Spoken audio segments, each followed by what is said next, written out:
Welcome to the Indian River Lagoon. This 156-mile estuary system spans from the Jupiter Inlet in Palm Beach County to the Ponce de Leon Inlet near Cape Canaveral. In all, the Indian River Lagoon covers 40% of Florida's east coast. The Indian River Lagoon is the world's most diverse estuary and is vital to Florida's local economies. It is home to over 4,000 plant and animal species and is estimated to bring in $30 million annually from commercial and recreational fisheries.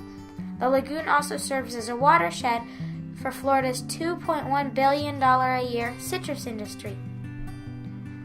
But beneath the surface of the Indian River Lagoon's sparkling waters now lurks a silent menace, a sticky paste like black ooze known as muck.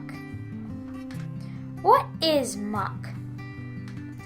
It turns out that muck is mostly water, but the sediment itself is made up of 60% fine-grained particles like silts and clays. This is 10 times more than the normal Indian River Lagoon sediment. Up to 10% of muck is organic material, which doesn't sound like much, but this is 5 times more than normal lagoon sand. The different sediment composition gives muck a paste-like black ooze consistency, similar to that of a slimy, rotten banana. The introduction of muck results in a whole series of problems for the delicate ecosystems of the Indian River Lagoon.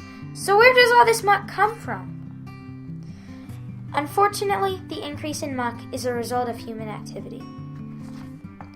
More specifically, the problem is coastal development. As more and more homes are built, our impacts on the Indian River Lagoon increase. One of those impacts is muck. There are 2 steps in creating muck. First, soil runoff from coastal development and removal of natural vegetation brings excess sediments into the lagoon. Second, excess runoff brings fertilizer and sewage into the lagoon, which stimulates algal growth. When the algae die off, the influx of organic material combines with land-based sediment to form muck. Although muck is currently only found in 10% of the Indian River Lagoon, there are a number of trouble spots where the muck becomes concentrated, such as the channels of intercoastal waterways and in creeks and rivers. In these places, the muck can be up to 4 meters or 13 feet thick. That's more than twice the height of an average man. When this happens, muck becomes a big problem for the local ecosystem.